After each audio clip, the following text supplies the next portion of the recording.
নমস্কার, আপনারা দেখছেন সবসময় টিভি চ্যানেলের বিশেষ অনুষ্ঠান মুখোমুখি। আজ এই অনুষ্ঠানে আমাদের সঙ্গে রয়েছেন বহরমপুর পৌরসভার চেয়ারম্যান নারুগোপাল মুখার্জি। প্রথমেই চেয়ারম্যানের কাছে যে প্রশ্নে আসব যে ৭৫ বছর পেরিয়ে ৭৬তম স্বাধীনতা দিবস, সেই সময়ে দাঁড়িয়ে ভারতবর্ষের নাগরিক হিসাবে স্বাধীনতার পর যা যা হওয়া উচিত ছিল তা কি হয়েছে? সেই স্বাধীনতা কি সত্যিই প্রত্যাশিত বাস্তবায়িত হয়েছে? উন্নয়নের দিক থেকে, শিক্ষার দিক থেকে, স্বাস্থ্যের দিক থেকে এই দেশ আরও এগিয়ে যাওয়া উচিত ছিল? আপনার কি মনে হয়? অনেক কিছু মনে হয় আরও হয়তো আমাদের দেশ আরও ডিসিপ্লিনভাবে চলতে পারতো। এই দেশের মধ্যে অনেক মানুষ যারা এখনও পর্যন্ত দরিদ্র সীমার নিচে বাস করে, তাদের অবস্থা আরও ভালো হওয়া উচিত ছিল। এটা সার্বিকভাবে দেখতে গেলে পরে আমরা যখন পৃথিবীর ফার্স্ট ওয়ার্ল্ড কান্ট্রিগুলোকে দেখি, অর্থাৎ ফার্স্ট ওয়ার্ল্ড না হলে পরে আমরা থার্ড ওয়ার্ল্ড, ফোর্থ ওয়ার্ল্ড কান্ট্রিগুলোকে দেখি, এগুলো তাদের মধ্যে একটা ইনফ্রাস্ট্রাকচার ডেভেলপমেন্ট যেভাবে তৈরি হয়েছে, ইনফ্রাস্ট্রাকচারের মধ্যে যেমন রাস্তাঘাট, পানীয় জল, বিদ্যুৎ ইত্যাদি আছে, তার সঙ্গে মানুষের অর্থনৈতিক ইকোনমিক যে স্ট্রাকচার, সেটাও বেশ সুন্দরভাবে বিভিন্ন জায়গায় আমরা দেখেছি যে এশিয়ার বিভিন্ন দেশগুলোতে সুন্দরভাবে তাদের একটা পার ক্যাপিটা ইনকাম বলুন, ইকোনমিক স্ট্রাকচারও বলুন, সেগুলো অনেক বেড়েছে। অন্যদিকে গভর্নমেন্টের দিক থেকে বিভিন্ন দেশে বিদেশে যেগুলো দেখেছি, লাইট থেকে আরম্ভ করে, গ্যাস থেকে আরম্ভ করে, আমাদের স্বাস্থ্য থেকে আরম্ভ করে, সবটাই অন্তত মেডিকেল, এডুকেশন থেকে আরম্ভ করে সবটাই ফ্রি দেওয়া হয়। অর্থাৎ গভর্নমেন্টের একটা কমিটমেন্টের মধ্যে পড়ে যে তাদের নাগরিকদের সেই স্বাচ্ছন্দ্যগুলো দেওয়ার ক্ষেত্রে ম্যান্ডেটরি হয়েছে। আমাদের দেশ অবশ্যই এগিয়েছে, আমি কখনোই এটা এখন বর্তমান যদি আমাদের 1947 সালের যে অবস্থা, তার অবস্থা যদি আমি আজকের দিনে তাকিয়ে দেখি, অবশ্যই বেড়েছে। যেমন আমাদের দেশে প্রত্যেকটা মানুষের হাতে মোবাইল ফোন ইউজ করছে। প্রায় আমাদের দেশে 120 কোটি মানুষ মোবাইল ইউজ করে। অর্থাৎ যে আমাদের কমিউনিকেশন ব্যবস্থা, আমাদের যেখানে, এটা আমাদের একটা যুগান্তকারী পরিবর্তন হয়েছে। সেটা তো আমাদের এত বড় দেশ যেখানে 150 কোটি মানুষের বাস, সেখানে 120 কোটি মানুষ মোবাইল ব্যবহার করে। অর্থাৎ আমাদের যে সেলুলার সার্ভিস, অর্থাৎ যেভাবে স্যাটেলাইট যেভাবে হচ্ছে আমাদের বিভিন্ন দিকে পৌঁছেছে, সেটা ডিজিটাল ইন্ডিয়া, এটা তো নরেন্দ্র মোদী করেন। Digital India credit Narendra Modi নিতে পারেন না। ডিজিটাল ইন্ডিয়াটা অন্যরকম, মানে আরও অনেক দিক আছে, তারপর ডিজিটাল ইন্ডিয়া বলতে পারবো। এটা ঠিক ডিজিটালি বলতে পারবো না। এটা আমাদের 1984 সালে তৎকালীন আমাদের ভারত সরকার, তখন আমাদের প্রয়াত রাজীব গান্ধী ছিলেন, যেমন কম্পিউটারের যে একটা রিফর্মস তৈরি হয়েছিল, সিপিএম বা বামফ্রন্ট সে সময় মানতে চায়নি।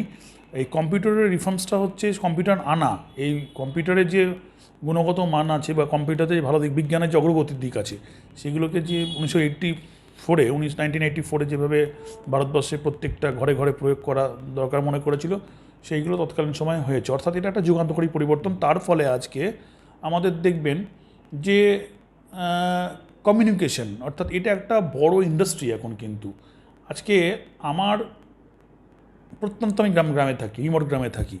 সেই কেরলাটা রিমোট গ্রামে আছি আমি। আমার কতগুলো স্টেট আছে, কতগুলো জেলা আছে, কতগুলো শহর আছে, এগুলো আমি চট করে আমি এই মোবাইল ফলে, এই অ্যাপসের ফলে আমি জেনে নিতে পারছি। অর্থাৎ যেভাবে ইলেকট্রনিক্স ডিভাইস যে ইমপ্রুভ করেছে, এটা গোটা পৃথিবীতে ইমপ্রুভ করেছে। এর সঙ্গে বিজেপি বা নরেন্দ্র মোদীর কোনো সম্পর্ক নেই। আমরা যখন স্মার্টফোন ব্যবহার করি 2008 সালে, তখন বিজেপি ছিল না। অর্থাৎ এটা একটা অটোমেটিক কোর্সে ডেভেলপমেন্ট গোটা পৃথিবীতে হচ্ছে, বিশ্বায়নের ফলে ভারতবর্ষেও হচ্ছে। কারণ বিশ্ববাজারে যে ভালো মোবাইল কোম্পানিগুলি আছে বা নতুন অ্যাপ্লিকেশনগুলো আছে, সেগুলোকে মানুষকে সহজলভ্য করার জন্য প্রত্যেকটা দেশে ব্যবহৃত হচ্ছে। ভারতবর্ষ সেইখান থেকে বাইরে থাকলে পরে ভারতবর্ষ তার বিভিন্ন রকম অজানা জিনিসের মধ্যে থেকে যাবে, জানতে পারবে না, এবং না জানতে পারার ফলে আমাদের সভ্যতা পিছিয়ে যাবে। এটা অটোমেটিক কোর্সে এটা ডেভেলপমেন্ট হয়েছে। তো সেই জন্য একটা প্রত্যন্ত গ্রামে একজন কোনো সমস্যায় পড়লে পরে, প্রত্যন্ত গ্রামে একজন যদি তার কোনো থাকে, স্কিল থাকে, সেটাকে আমরা দেখতে পাচ্ছি, শুনতে পাচ্ছি, জানতে পারছি ফোনের মধ্যে দিয়ে, স্মার্টফোনের মধ্যে দিয়ে। অবশ্যই এটা ইলেকট্রনিক্সভাবে আমাদের বিরাট একটা গোটা বিশ্বের সঙ্গে আমাদের ভারতবর্ষ সমান সারিতে আছে, এটা নিয়ে কোনো দ্বিধাদ্বন্দ্ব নেই। অন্যদিকে আমাদের যে জায়গাটায় আরও আমরা আশা করতাম যে হেলথের ব্যাপারে গোটা ভারত সরকার যদি হেলথ পলিসিটা প্রথম থেকেই যেটা পশ্চিমবঙ্গ সরকার করেছে স্বাস্থ্যসাথী কার্ড, এই স্বাস্থ্যসাথী কার্ড যদি এইরকম ধরনের কার্ড যদি প্রত্যেকটা দেশবাসী হোল্ডিং টু হোল্ডিং যদি প্রথম থেকে করা যেত, তাহলে পরে হয়তো সরকারি বা বেসরকারি ব্যবস্থা চিকিৎসা ব্যবস্থায় বড় একটা পরিবর্তন ঘটতে পারতো। এটা কিন্তু একটা বড় ড্রব্যাক আছে, এটা আমার মনে হয়েছে। কারণ আমরা যারা চিকিৎসার জন্য আমরা ব্যাঙ্গালোর যাই, যারা আমরা হায়দ্রাবাদ যাই, যারা সাউথ ইন্ডিয়ায় যাই, তাদের চিকিৎসা ব্যবস্থা ফার বেটার ফ্রম হচ্ছে আদার স্টেট। এটা শুধু পশ্চিমবঙ্গ নয়, এটা মহারাষ্ট্র বলুন, আপনি গুজরাট বলুন, আপনি দিল্লি বলুন, বিভিন্ন জায়গার থেকে সাউথ ইন্ডিয়া মানে ফার বেটার তার মেডিকেল গ্রোথের ক্ষেত্রে। কেন বলছি? কারণ ওখানে যারা শিক্ষার হারটা বেশি, শিক্ষিত মানুষরা, যেহেতু ওখানে কোনো সেরকম বড় ইন্ডাস্ট্রি ছিল না, ফলে সেখানে তারা আমি দেখেছি যে বিভিন্ন রকম মেডিকেল ওরিয়েন্টেড মানুষের সেবামূলক পরিষেবার উপর ভীষণভাবে ওরা পড়াশোনা করেছে। এবং এই সেবামূলক জায়গা মানে সেবামূলক জায়গাটাকে এত সুন্দরভাবে একাডেমিক্যালি এরা নিজেদেরকে তৈরি করেছে, যার ফলে ওদের বেকার সংখ্যা অনেকটাই কম, হেলথ ইন্ডাস্ট্রি খুব মজবুত, এবং সেখানে দেশ বিদেশ থেকে বিভিন্ন রকম এবং এশিয়ার বিভিন্ন জায়গা থেকে সাউথ ইন্ডিয়াতে ট্রিটমেন্টের জন্য মানুষ আসে। অর্থাৎ ভারতবর্ষের একটা বড় অংশে সাউথ ইন্ডিয়া হেলথের ব্যাপারে ডেভেলপ করেছে, এটা ভারতবর্ষের অগ্রগতি। অর্থাৎ সেই দিকে অনেকের অন্য স্টেটগুলো শিক্ষণীয় হওয়া উচিত যে কীভাবে সাউথ ইন্ডিয়াতে ডেভেলপ করছে। আমাদের বাংলায় মেধা প্রচুর আছে, কিন্তু মেধা সঙ্গে সঙ্গে যেটা দরকার যে একজন মেধাবী মানুষের, অর্থাৎ মেধাবী মানুষ মানে অনেক কিছু ক্ষেত্রে হতে পারে, শিক্ষা ক্ষেত্রে হতে পারে, মেডিকেল ক্ষেত্রে হতে পারে, ইঞ্জিনিয়ারিং ক্ষেত্রে হতে পারে, তাকে অ্যাসিস্ট্যান্স দেওয়ার জন্য তার যে বডিটা সেটাকেও আরও স্ট্রং হওয়া দরকার। আমাদের এখানে তার টেকনিক্যাল মেডিকেল নার্স দরকার ভালো, জিএনএম এনএম ভালো স্টাফ, যখন গভর্নমেন্ট এখন এটাকে গুরুত্ব করছে। অর্থাৎ এর সঙ্গে সঙ্গে কিছু মেডিকেলি মানে ফার্স্ট এড তার কিছু থাকা দরকার, জ্ঞান বুদ্ধি থাকা দরকার, এগুলোর জন্য কিছু শিক্ষার প্রয়োজন আছে। অর্থাৎ আমার মনে হয় যে প্রত্যেকটা একাডেমিক ইনস্টিটিউশন আছে, ছোটোর থেকে ক্লাস 7-8 পর্যন্ত বা 6-এর পর থেকে একটা মেডিকেল কোর্স অটোমেটিক কোর্সে করা দরকার।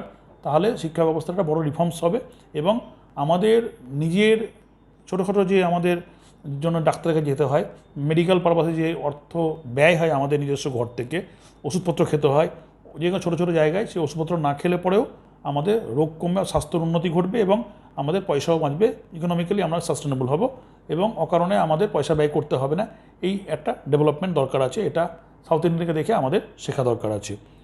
অনেক সমাজবিজ্ঞানী বলেন যে ভারতবর্ষের অগ্রগতির ক্ষেত্রে একটা অন্তরায় হচ্ছে জনবিস্ফোরণ। একটা সময় সঞ্জয় গান্ধী বলেছেন হাম দো হামারা দো, সেটা যদিও বাস্তবায়িত হয়নি। চীনের ক্ষেত্রে আছে এই ধরনের নিয়ম যে সেক্ষেত্রে যে সরকারি নিয়ম নির্দেশ সেটা তার অমান্য করে যদি সন্ততি জন্ম হয়, রাষ্ট্র তার দায়ভার নেবে না। ভারতবর্ষে যে হারে জনসংখ্যা বৃদ্ধি হচ্ছে, ভারতবর্ষের সম্পদ, ভারতবর্ষের শিক্ষা, ভারতবর্ষের আর্থসামাজিক পরিকাঠামো, এই সব কিছুর মধ্যে আপনার কি কোথাও মনে হয় জনবিস্ফোরণকে আটকানোটাও খুব জরুরি দেশকে এগিয়ে নিয়ে যেতে গেলে? দেখুন, জনবিস্ফোরণ অনেকটা আটকেছে। যদি 1991 সালে সেন্সাস আমরা ধরি, তারপর 2001-এ হয়েছে, তারপর 2011-তে হয়েছে, তারপর 2021-এ পাবলিশড হবে। এই 4টে সেন্সাস ইয়ারকে যদি আমরা ফলো আপ করি, জনসংখ্যার যে মানে বৃদ্ধির যে গ্রোথ ছিল, প্রথম দিকে 1991 সালে ছিল 2.91%, 2001 সালে কত হলো 2.29%, 2011 সালে কত হলো 2.02%।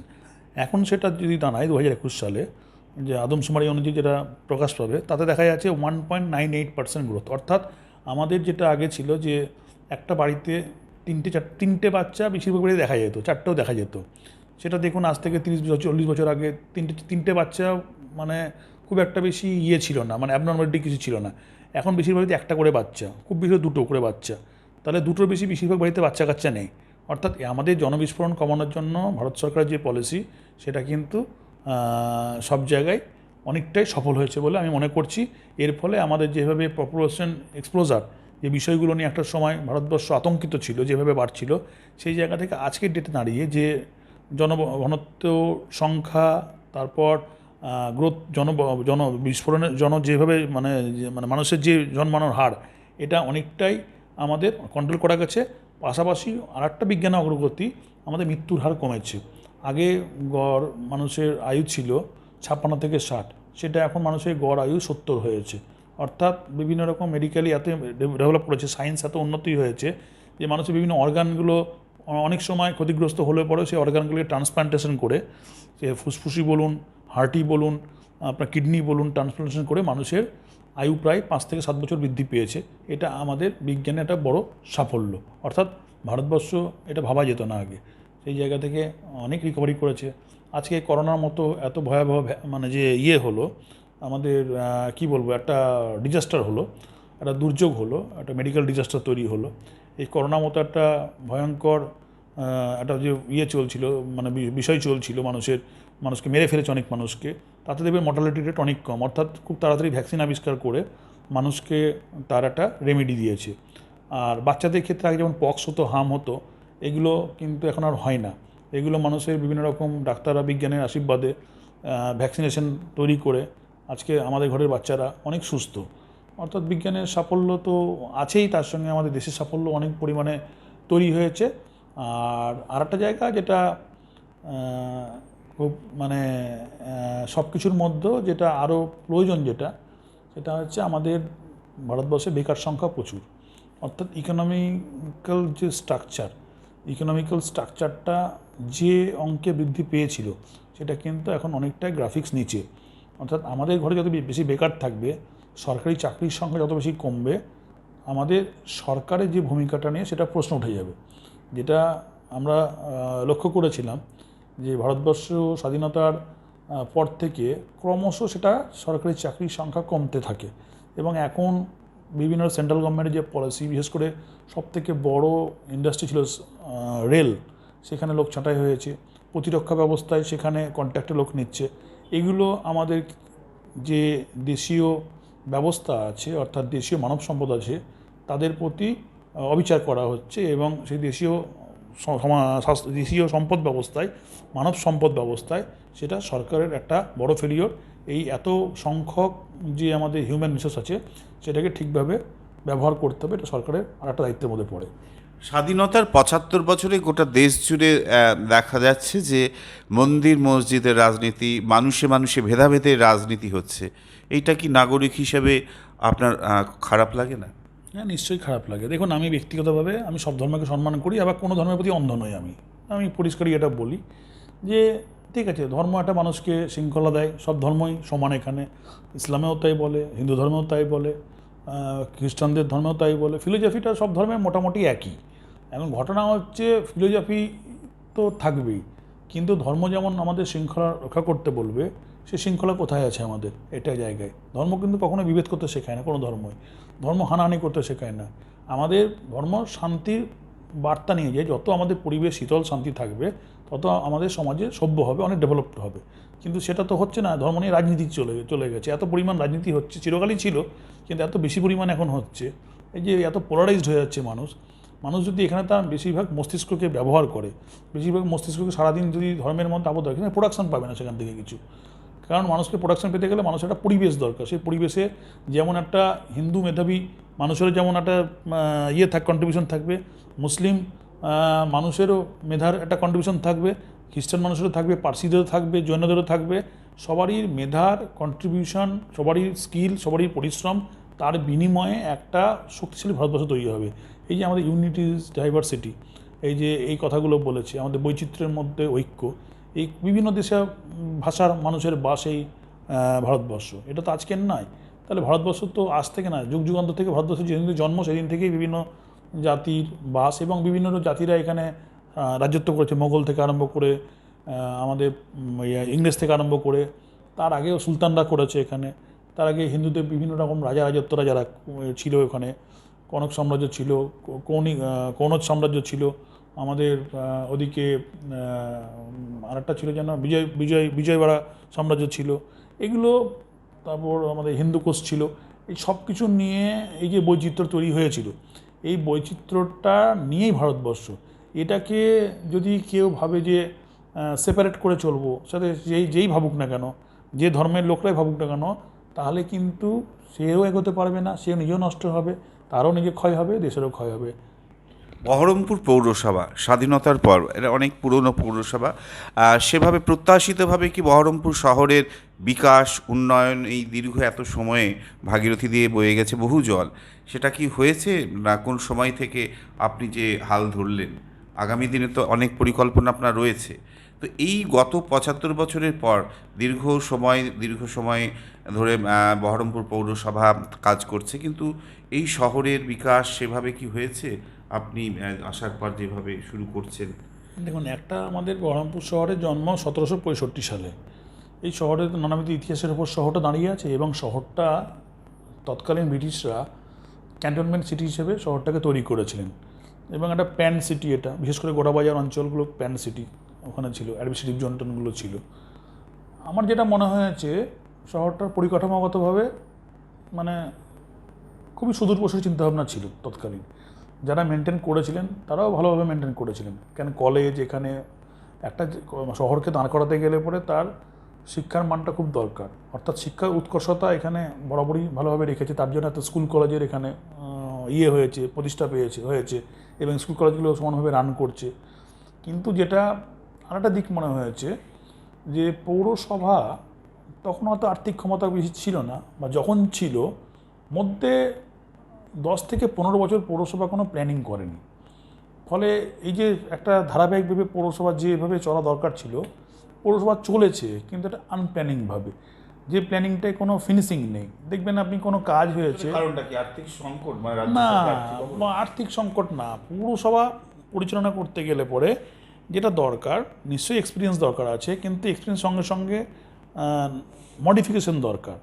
যেমন আমরা আজকে পৌরসভাগুলো রিফর্মস হয়েছে অনলাইন সার্ভিসের মধ্যে দিয়ে। আমরা পৌরসভায় বিভিন্ন রকম পুরনো যারা কর্মচারী আছে, নতুন যারা আছে, তাদেরকে আমরা ট্রেন করছি যে কম্পিউটার সার্ভিসটা যেন বেশি করে মানুষকে দিতে পারে, কারণ সবটাই অনলাইন হয়ে গেছে, মানুষ ঘরে বসে পরিষেবা পাবে। এটাই সরকারের আগামী দিনের লক্ষ্য, মানুষকে আর কোনো অফিসে যেতে হবে না, ঘরে বসে সব পরিষেবা পাবে। তো এই লক্ষ্যে যখন যে কোনো ইনস্টিটিউশনগুলো যখন চলছে, পৌরসভা তো তার বাইরে না, এটা সব থেকে বেশি পাবলিক পরিষেবা দেওয়ার জায়গা। এখানে প্রায় প্রত্যেক বহরমপুর শহরে প্রায় 3 লাখ করে বাস, এবং প্রত্যেক দিন প্রায় হাজার হাজার মানুষ পরিষেবা নিতে আসে। তাদেরকে কিভাবে আমাদের টেকনোলজিক্যালি সার্ভিস প্রোভাইড করবে, সরকারের যে মডেল আছে, এইগুলোকে আস্তে আস্তে অ্যাপ্লাই করা দরকার ছিল। সেটা দীর্ঘদিন থেকে হয়নি, সেটা আমরা করছি। তাতে একদিকে অনেক ট্রান্সপারেন্ট থাকবে, অর্থাৎ কোনো জায়গায় যদি করাপশন হয় সেটা চট করে হবে না। অন্যদিকে মানুষ সবটাই ওপেন হয়ে যাচ্ছে, মানুষ তার ন্যায় নীতি আইন কারণগুলো, পৌরসভা ফাংশন কী, স্ট্রাকচার কী, পরিষেবা কী, সবটাই বুঝতে পারছে। অন্যদিকে যত বেশি ট্রান্সপারেন্ট হবে অনলাইন সার্ভিসের মধ্যে দিয়ে, তত পৌরসভা তত বেশি স্বচ্ছ হবে, তত বেশি পৌরসভা আরও বেশি অন্য কাজগুলো করতে পারবে। আমাদের মনে হয়েছে যে পৌরসভাগুলো লাস্ট 10 থেকে 15 বছরের মধ্যে ঠিকভাবে প্ল্যানিং করতে পারেনি। প্ল্যানিং না করতে পারা তৎকালীন বোর্ডের কিছু যারা কর্তা ব্যক্তিরা ছিলেন, যারা আমার মনে হয়েছে, আমি কাউকে কোট করছি না, তাদের মান এতটাই কম ছিল, হয়তো মানুষ ভোট দিত চেয়ারে বসে যেত, কাউরির দয়া চেয়ারে বসে যেত, এগুলো আলাদা ব্যাপার ছিল। কিন্তু মানুষ একটা জায়গায় দীর্ঘদিন থাকতে থাকতে এত ক্ষমতার না, তার যে চিরস্থায়ী হয়ে যায় এরকম মানুষ মনে করে। এই চিরস্থায়ী হয়ে যাওয়ার ফলে মানুষের জন্য যে চিন্তাভাবনা নতুন করে করা দরকার, নতুন প্রজন্মকে এগিয়ে নিয়ে আসা দরকার, নতুন প্রজন্মের প্রতি চিন্তাভাবনা করা দরকার, নতুন কালচারের সঙ্গে আমাদের নেয়া অ্যাডাপ্ট করা দরকার, সেগুলো ভাবতে চায় না। এই গোঁড়ামোর ফলে যেগুলো হয়েছে, সেগুলো বহরমপুর শহরে 15 বছর একটা বড় গ্যাপ তৈরি হয়ে গেছে। গ্যাপটাকে আমাদের পিছিয়ে গেছে, এই গ্যাপটাকে অনেকটাই মেক আপ করতে হবে। না হলে পরে যেভাবে এনক্রোচমেন্ট শহরে হয়েছে, আমি তো শহরে চেয়ারে বসার পর কাজগুলো করছি, এত আনঅথরাইজ এনক্রোচমেন্ট হচ্ছে। বেকার সব জায়গায় আছে, কিন্তু এনক্রোচমেন্ট করাটা তো হচ্ছে বেকার সমস্যার সমাধান না। বেকারদের জন্য আলাদা কর্মতীর্থ প্রকল্পে মাননীয় মুখ্যমন্ত্রী যেগুলো বলছেন, আলাদা স্কিম তৈরি করে মার্কেট তৈরি করে দেওয়া যায়, ঘর তৈরি করে তাদের স্থায়ী বন্দোবস্ত হবে। একটা প্ল্যানিং ওয়েতে করা যায়, একটা হ্যাপাজেটলি আনপ্ল্যানিং ওয়েতে শহরটার মধ্যে বিক্ষিপ্তভাবে মানুষজন বসে ব্যবসা করছে, যারা যারা ব্যবসাদারও খুব লাভবান হচ্ছে না, শহরটাও নোংরা হচ্ছে। প্লাস্টিকের যত ব্যবহার, এটা একটা সমাজে ক্ষতি করছে। ড্রেনের সম্পূর্ণরূপে প্ল্যানিং নেই, দীর্ঘদিন সলিড ওয়েস্টের প্ল্যানিং নেই। এই যে লাস্ট যে 20-30 বছর ধরে পৌরসভা চলেছে, তাতে এই প্ল্যানিংগুলো কি করা যেত না? কারণ পৌরসভা মানুষ তো কর দিয়েছে, নতুন করে তো আমাদের সরকার কোনো কর বাড়ায়নি, আমাদের তো কোনো কেউ কর বাড়ায়নি। অর্থাৎ যখন বাড়ায়নি, তখন সেই যে জলের কর নেয়নি, আবার ওয়েভ করে দিয়েছে। সেই জায়গা থেকে আমার মনে হয়েছিল যে পৌরসভার উচিত ছিল যে একটা সময়ের সঙ্গে নতুনভাবে প্ল্যানিংয়ের মধ্যে মানুষকে পরিচালিত করা, সেটা করেনি। এটা আমরা চেষ্টা করছি। বাধা বিপত্তি আছে, যারা এতদিন চালিয়েছিল তারা এখন ক্ষমতায় নেই, তারা এখন চাইছে না, মানতে পারছে না, বিভিন্ন রকমভাবে ডিস্টার্ব করছে, কোর্ট কেস করে ডিস্টার্ব করছে। হ্যাঁ, পরিষ্কার পরিচ্ছন্ন কোর্ট কেস ডিস্টার্ব করে, যারা চাইছে যে তাদের আমলে পারেনি তাহলে এই আমলে হবে না। আরে তাদের আমলে পারেনি, তাদের সেটা ব্যর্থতা। নতুন আমল যদি ভুল করে তা সমালোচিত পাবলিকের কাছে হবে, তাদের দ্বারা কেন হবে? তাদের টেনিওরে লক্ষ লক্ষ কোটি কোটি টাকা গ্র্যাচুইটি দেয়নি, তাদের কোর্টে কন্টেম হয়ে আছে, কোটি কোটি টাকা গ্র্যাচুইটি দেয়, কর্মচারীদের টাকা দেয়নি আগেকার চেয়ারম্যানরা। তাহলে এগুলো কি দায়ী ছিল না? আমি শুধু চেয়ারে বসবো, আমি দায়িত্ব নেব না, তারপর আমি এত লায়াবিলিটি করে রেখে দিয়ে যাবো, আমার টেনিওরটা আমি শেষ করে দিলাম, এবার নতুন যারা কাজ করতে তাদেরকে আমি বাধা দেবো বিভিন্ন রকমভাবে, ব্যক্তিগতভাবে বাধা দেবো, পলিটিক্যালভাবে পারছে না, সামাজিকভাবে বাধা দেবো, এরকমভাবে অপপ্রচার, কিছু তো কনস্পিরেসি করা, কিছু তো বদমাইশ লোকজন থাকে, তারা এই চেষ্টা চালিয়ে যাচ্ছে। তাদেরকে আমাদের ওভারকাম করেই আমাদের বহরমপুরকে উন্নয়নের শিখরে পৌঁছে নিয়ে যেতে হবে। এটাই আমরা সব কাউন্সিলর সহ বহরমপুরের জনগণের কাছে আবেদন করেছি।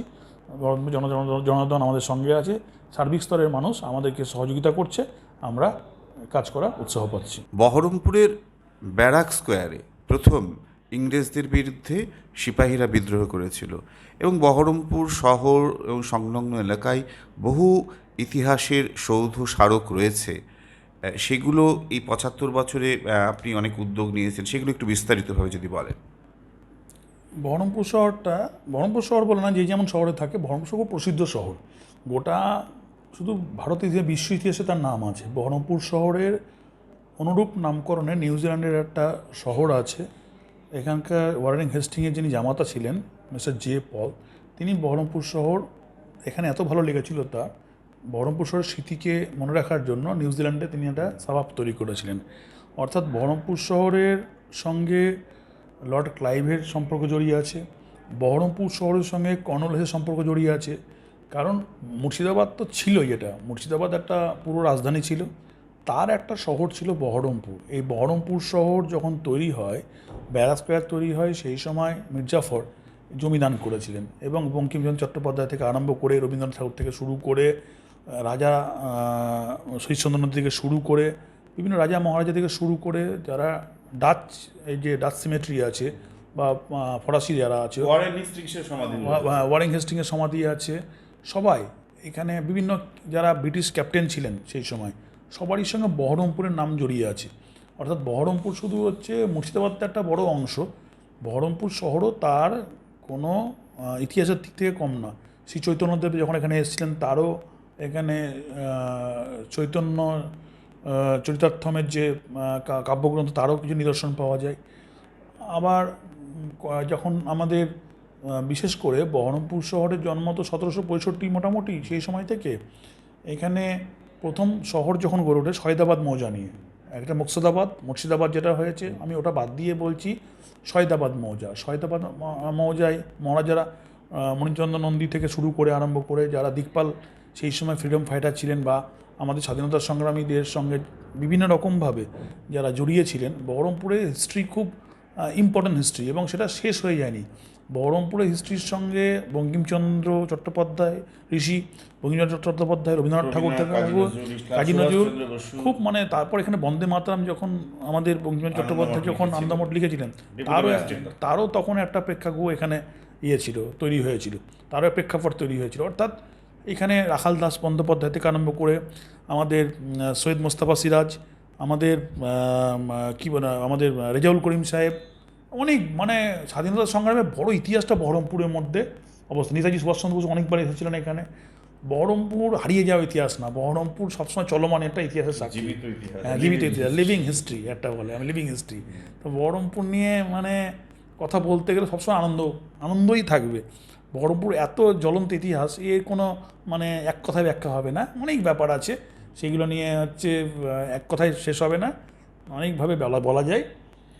আমি একেবারে শেষ দিকে আপনারা দেখছেন মুখোমুখি অনুষ্ঠান, আমাদের সঙ্গে রয়েছেন বহরমপুর পৌরসভার চেয়ারম্যান নারুগোপাল মুখার্জি। বহরমপুর কিন্তু একেবারে লিভিং হিস্ট্রি, এবং সে কথাই কিন্তু তিনি বললেন। একটা কথা মনে পড়ছে যে বঙ্কিমচন্দ্রের কথা উনি বললেন, বঙ্কিমচন্দ্র যখন ডেপুটি ম্যাজিস্ট্রেট ছিলেন ইংরেজ আমলে, সেই সময়ে ব্যারাক স্কোয়ারের 22 নম্বরে উনি থাকতেন, এবং পালকি করে নেটিভদের কিন্তু যাওয়া যেত নয় মাঠ দিয়ে। উনি প্রত্যেক দিন মানে পালকি করে যেতেন, এবং ব্রিটিশদেরকে ফাইন দিতে হতো। তো নেটিভ হিসেবে যাওয়া যাবে না, কিন্তু ফাইন দিতেন, কিন্তু পালকি করেই কিন্তু তিনি কালেক্টরেটে যেতেন বঙ্কিমচন্দ্র যখন ছিলেন। অর্থাৎ বাঙালি স্বাধীনতা আন্দোলনের যে একটা বিষয়, তা একজন লেখনীর মধ্যে দিয়ে, তার জীবনযাপনের মধ্যে দিয়ে, ব্যবহারিক প্রয়োগেও কিন্তু সে কথা বহুবার, শুধু বঙ্কিমচন্দ্র বলে নয়, নানা স্বাধীনতা সংগ্রামী সূর্য সেন থেকে আরম্ভ করে বহু মানুষ, আমাদের হরপ্পা মহেঞ্জোদারো আবিষ্কর্তা রাখাল দাস বন্দ্যোপাধ্যায়। সুতরাং সব মিলিয়ে 75 বছরে বহরমপুর শহর নিয়ে কি আগামীতে কোনো বিশেষ কোনো প্রদর্শনী বা কিছু করার ইচ্ছে কি থাকবে? 100বার থাকবে। আমরা বহরমপুর শহরে একটা জিনিস পেয়েছি মাননীয় মুখ্যমন্ত্রীর কাছে, তার জন্য বহরমপুর বাসী হিসেবে চড়া কৃতজ্ঞতা থাকবে। মেডিকেল কলেজটা বহরমপুরে এস্টাবলিশ করাটা একটা বড় রিফর্মস, কারণ জেলার 90 লক্ষ মানুষ প্লাস বহরমপুর শহরের মানুষ এই হেডকোয়ার্টারে তার চিকিৎসা ব্যবস্থা পাচ্ছে, এটা একটা বড় দিক। আমাদের পুরনো হসপিটাল যেটা আছে, যেটা সদর হসপিটাল, এটাকে আমরা চালু করতে বলবো। এটা খুব দ্রুত চালু হবে বহরমপুর পৌরসভা এবং সিএমএইচের পক্ষ থেকে। এছাড়া এটা একটা আরবান কমিউনিটি হেলথ সেন্টার। এখানে যে এভাবে ছিল, খাগড়া এলাকার মানুষজন, মেডিকেল কলেজে তো চাপ বেড়ে গেছে, খাগড়া অঞ্চলের মানুষজন বা বহরমপুরের মানুষজন একটা সুবিধা নিতে গেলে পরে লোকাল কিছু সার্ভিস চাই। এই হেলথ সেন্টারগুলোকে বহরমপুর মিউনিসিপ্যালিটি যেমন 11টা হেলথ সেন্টার তৈরি করছে, কিন্তু এটা মিনি হসপিটাল সরকারিভাবে, সেটা পূর্ণ হসপিটালটাকে চালু করার জন্য উদ্যোগ নিয়েছি। সেটা খুব দ্রুত চালু হবে। এটা সিএমএইচ সাহেবের তত্ত্বাবধানে, ডিএম সাহেবের তত্ত্বাবধানে চালু হচ্ছে। আমরা গঙ্গা, এই যে বহরমপুরে যে গঙ্গাটা আমাদের হেরিটেজ, গঙ্গাটা আমাদের আগামী দিনে অ্যাসেট, কারণ জল গঙ্গা থেকে ইনটেক করা হবে, আর ডিপ ওয়াটার হবে না। গঙ্গাটাকে বাঁচানোর আপ্রাণ চেষ্টা চলছে। আমরা চেষ্টা করছি এনক্রোচমেন্ট ফ্রি করে যাতে দূষণ না পড়ে, তার জন্য গঙ্গাটাকে বাঁচানো। আর আমরা ফ্লাইওভার একটা হচ্ছে আরবি, যেটা আমরা মাননীয় মুখ্যমন্ত্রী মমতা বন্দ্যোপাধ্যায় প্রচুর টাকাও দিয়েছেন, এবং সঙ্গে ওই এনক্রোচমেন্ট যারা এনক্রোচ হয়েছিল তাদেরকে ফ্রি করে তাদেরকে কর্মতীর্থ প্রকল্পে পুনর্বাসন দিচ্ছেন। ঠিক অনুরূপভাবে পঞ্চনতলা ফ্লাইওভারটাও আমরা চালু করছি। পঞ্চনতলা ফ্লাইওভার চালু করার পর আমরা এখানে আরেকটা আমরা বড় রিফর্ম পাবো। নসিপুর রেল ব্রিজটা ইতিমধ্যে শেষ হয়ে যাচ্ছে, আর 2 বছরের মধ্যে এনএইচটা বহরমপুরের মধ্যে থেকে বাইরে দিয়ে চলে যাচ্ছে। অর্থাৎ বহরমপুর শহরে একটা দারুণ চেঞ্জ আমরা দেখতে পাবো, এবং তার যে কমার্শিয়াল ইম্পর্টেন্স, তার যে আলাদা সব রকম ইম্পর্টেন্সটা, এটা আমরা লক্ষ্য করতে পারবো যে বহরমপুর শহর আগামী 2 বছরের মধ্যে। তার জন্য বহরমপুর পৌরসভা প্রচুর কাজ করছে, সেটা উপলব্ধি করতে হবে। 2 বছর সময় দিতে হবে, একটা স্টেপ বাই স্টেপ। যে কথাটা বলছিলাম, শেষ প্রশ্ন, এই 75 বছরে বহরমপুরের যে বিভিন্ন উল্লেখযোগ্য ইতিহাসের অধ্যায়, সেইগুলো নিয়ে একটা কোথাও কি কোনো স্থায়ী প্রদর্শনী, বাইরের লোকরা, টুরিস্টরা আসলে সেটা দিয়ে এটা মাননীয় পুলিশ সুপার আমাকে একটা অ্যাডভাইস করেছেন, ডিএম সাহেবও খুব সাহায্য করছেন, যে জায়গাটা এরকম যে আমাদের যে বহরমপুরের হেরিটেজ স্পট যেগুলো আছে, অর্থাৎ ব্যারাক স্কোয়ারের চারিপাশে হেরিটেজ স্পট, ব্যারাক স্কোয়ারটা নিজে একটা দর্শনীয় স্থান, সেইগুলো দেখবেন আমরা শহীদ বেদিটা যেটা আমরা রিস্ট্রাকচার করছি ওখানে, এরকমভাবে 26টা আমাদের স্মৃতিসৌধ আছে, সেগুলো বহরমপুরের মধ্যেই, সেগুলো আমরা সংস্কার করছি, নতুনভাবে সাজাচ্ছি। ইতিমধ্যে বহরমপুর মিউনিসিপ্যালিটির ভেতরটাও দেখবেন ইন্দিরা গান্ধীর অবক্ষ মূর্তি, যেটা আবক্ষ মূর্তি, সেটাকে আমরা, যেটা নষ্ট হয়ে গেছিলো, সেটাকে নতুনভাবে প্রতিষ্ঠা করছি। ওখানে 100 বছরের একটা স্মৃতিস্তম্ভ ছিল, সেটাকে নতুনভাবে স্তম্ভ করছি, ইতিহাসকে রেখে আমরা রেনোভেশন করছি। বড়বাজারে একটা পার্ক হচ্ছে, দেখবেন সেই রাজীব গান্ধী নামে যে পার্ক ছিল, সেই পার্কটা নষ্ট হয়ে পড়ে থাকছিল, নৈশেষ তৈরি হতো, সেই পার্কটাকে বিশ্ব বাংলার লোগো দিয়ে আমরা ওটাকে ল্যান্ডমার্ক করছি আলাদাভাবে। এরকম আমরা এবার গঙ্গার ধারটাকেও ট্যুরিজমের বিভিন্ন রকম প্রজেক্টের মধ্যে নিয়ে আসছি, সব নিয়ে আমরা। আর পার্কিং নিয়ে যেটা চলছে, রাস্তাগুলোকে আমরা বড় করছি এবং ট্রাফিক কন্ট্রোল করছে। সমস্যা যে টুকটুক, এই টুকটুকগুলোকে আমরা একটা বড় যন্ত্রণা, এই টুকটুক তাদেরও রুজিরুটি আছে, সেই যন্ত্রণাটাকে আমরা অন্তত এটা চাইছি যে ডিএম সাহেবের কাছে আমরা অনুরোধ করেছি, যত টুকটুক 8-10 টুকটুক চলে তাদেরকে টাইম মেনশন করা হোক। কেউ 6টা থেকে দুপুর 1-2 পর্যন্ত চালাক, কেউ 2টোর পর থেকে রাত্রি 12টা পর্যন্ত চালাক। এই 2টো শিফটে টুকটুক যদি না চলে, তাহলে এই টুকটুকের জন্য বহরমপুর শহরটা অবরুদ্ধ হয়ে আছে। বহরমপুর একটা বার্নিং ইস্যু, যেটা কোনোদিনই মিটছে না, সম্ভব এই টুকটুকটাকে কন্ট্রোল করতেই হবে। অনেক ধন্যবাদ। আপনারা এতক্ষণ দেখছিলেন মুখোমুখি অনুষ্ঠান। আজ আমাদের সঙ্গে ছিলেন বহরমপুর পৌরসভার চেয়ারম্যান নারুগোপাল মুখার্জি। সবসময়ের পক্ষ থেকে তাকে অনেক ধন্যবাদ এবং কৃতজ্ঞতা। ধন্যবাদ আপনাকেও, আপনাদের সবসময় সহযোগিতা যেভাবে আমাদের করে আসছেন, দীর্ঘদিন থেকে বহরমপুর পৌরসভাকে আপনাদের সাহায্য যেভাবে করেছেন এবং আপনাদের সাহায্যের ফলে বহরমপুর পৌরসভা কাজ করতে সক্ষম হচ্ছে, একটা মানে বসে যাওয়া মেরে পৌরসভাকে নতুন করে পুনর্জীবিত করছেন। তার জন্য সবসময় চ্যানেলকে আমার পক্ষ থেকে আন্তরিক শুভেচ্ছা রইল এবং আপনাদের সবারই সুস্বাস্থ্য কামনা করছি। আপনারা আরও ভালো কাজ করুন, আমরা পৌরসভা আপনাদের পাশে সবসময় থাকবে।